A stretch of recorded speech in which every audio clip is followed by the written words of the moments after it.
El conocimiento es un modo de progresar, pero también es instrumento de opresión. El conocimiento es poder. Por ende, descolonizar el poder es un modo en que, desde el sur epistémico en que vivimos, permite entender ciertos pasajes de la historia y del presente que nos han configurado como somos, o mejor dicho, como no somos. Sí, por mucho tiempo, la Argentina soñó ser un desprendimiento biológico y cultural de Europa. Cierto es que fue a costa de instrumentar un relato historiográfico a la carta, ocultando los genocidios constitutivos del Estado-Nación, como las campañas del Chaco y del Desierto, y, previos a él, la esclavitud de africanos sursaharianos. La conquista metropolitana no fue solo obra de la espada, también de la cruz y con ella de la palabra. Así, con mayúscula, imaginaron los portadores de la verdad que el único camino para la salvación era la fe en un Dios que también imaginaron único.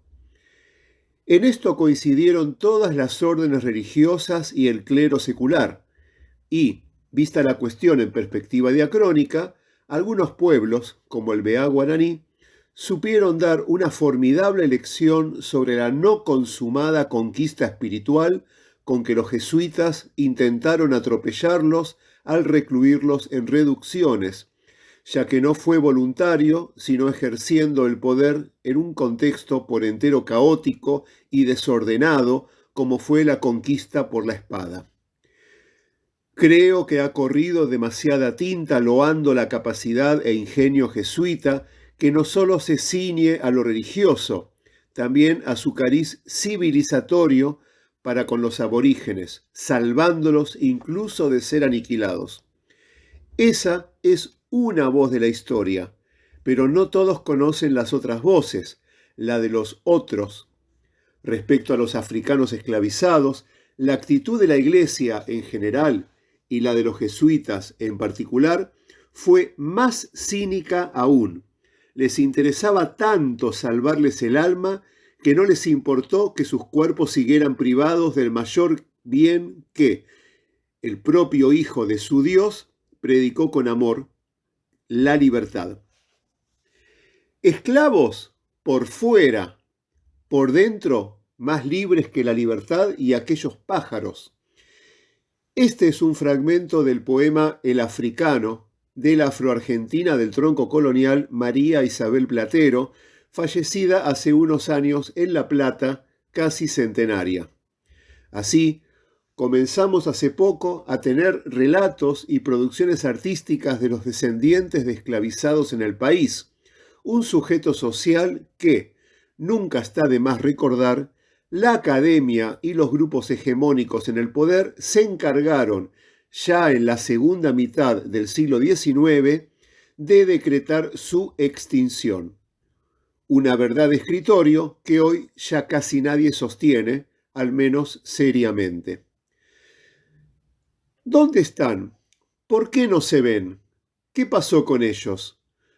Estas son, entre otras, preguntas sencillas que casi cualquier ciudadano y académico puede formularse, no entendiendo que, más que preguntar, mejor sería tratar de cuestionar los mecanismos sociales que impiden ver, pues el entendimiento de la realidad no parte de la naturalidad de la visión, es un constructo que se enseña en la familia y en la escuela.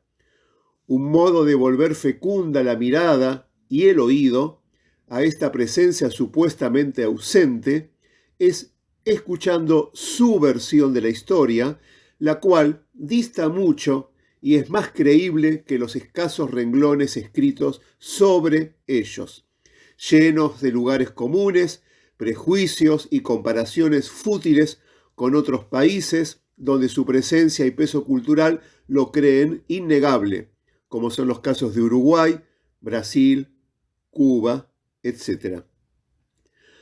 ¿Cómo sería entonces una historia de la esclavitud argentina? Un modo que procuré para tramarla en este libro, donde problematizo un folleto impreso en Lima como anónimo en 1629, que tiene oraciones católicas bilingües, español-Angola. Él mismo se creía perdido y ni siquiera se sabía si había llegado a imprimirse. Se conocía que el primer provincial de la provincia jesuítica del Paraguay, Diego de Torres Bollo, presidiéndola en Córdoba desde 1607, había escrito este libro valiéndose de lo que se llamaba entonces negros ladinos, o sea, esclavizados con competencia en el habla del español y en una o más lenguas africanas. Sin embargo, nada se sabía del paradero de este libro. En esta edición propongo establecer que él fue su autor, el que lo mandó a imprimir, habiendo sido trasladado ya en ese entonces a Potosí, en la actual Bolivia, para continuar con la propagación de su fe allí. Roberto Vega, dueño de Hilario Artes, Letras y Oficios en Buenos Aires, fue quien propició la primera pista para entender la autoría de este libro, y por ello es uno a quienes se lo dedico. Esta historia se presenta ahora como el testimonio más antiguo de una lengua africana hablada en lo que hoy es la Argentina. Se trata del Kimbundu, del grupo lingüístico bantú, que se habla en la actual Angola. El lector quizás deduzca de lo dicho el por qué esta lengua figura en el cuadernillo como el nombre del país, otrora reino de Angola. Lamento desilusionarlo porque no es esa la respuesta. Sí es cierto que los jesuitas estaban interesados en aprender las lenguas de los indígenas y africanos, también cabe decir que solo estaban interesados en aprenderlas para exclusivos fines misionales. O sea, no se interesaban en las lenguas en sí como pudieron haberlo hecho los lingüistas. Para ellos esta disciplina era un medio, no un fin. De ahí que, valiéndose de negros ladinos, fueran pidiéndoles que traduzcan las oraciones católicas de interés, de donde deducían las reglas básicas de su gramática para comparación con sus lenguas metropolitanas natales y el latín, forzando además a una escritura alfabética lenguas orales con los consabidos enredos que implica. Yo no hablo Kimbundu, pero me valí de algunos diccionarios y gramáticas para entender cómo fueron traducidas estas oraciones católicas y, lo que es más sugestivo como antropólogo, incorporé a la investigación las voces de dos afroporteñas que hablan esta lengua de sus antepasados. Fue allí, poniendo en contrapunto de siglos aquel cuadernillo con la memoria oral, que entendí que la mentada lengua de Angola era, digamos, un engendro, no solo porque al valerse de más de un negro ladino, estos debieron hablar diversas lenguas africanas, sino porque la mayoría de los términos del dogma católico, como cruz, Santísima Trinidad, Pascua, así como otros términos generales del español, como domingo, no admiten traducción. Con todo, esta interpretación dio sugestivos resultados sobre un pequeño conjunto de palabras que siguen vigentes en el español de la Argentina, sea en el lunfardo, en la gauchesca o ya incorporadas por la Real Academia Española. Veamos algunos casos.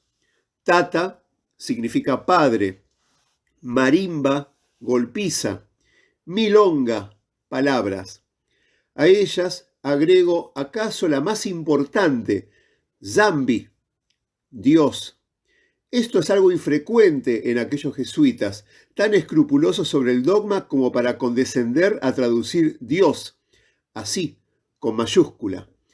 De ello era consciente Torres Bollo al expresarlo en un breve texto al final del cuadernillo, donde da unas indicaciones sobre cómo pronunciar la palabra en Angola y la finalidad de su publicación. Cito: «Cuanto al nombre Zambi, Dios se ha dudado significativamente propiamente el verdadero Dios, o algún ídolo de esta gente. No será dificultoso, si pareciere la duda de consideración, poner en lugar de Zambi la palabra Dios». Fin de cita.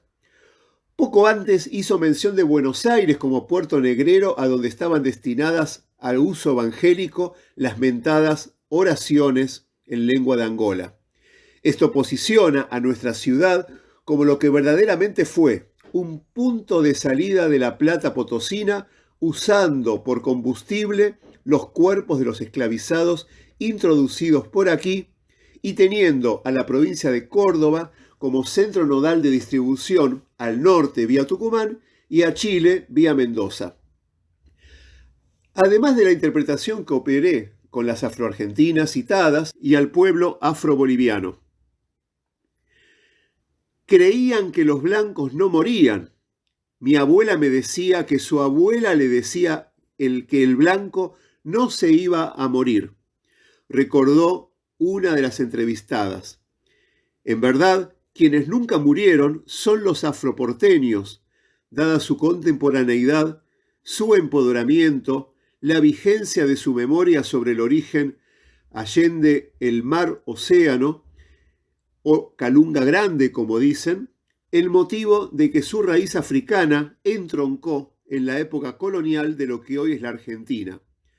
Así lo auguró otra afroporteña, Carmen Jesús Cabot, a quien se le negó todo menos el olvido.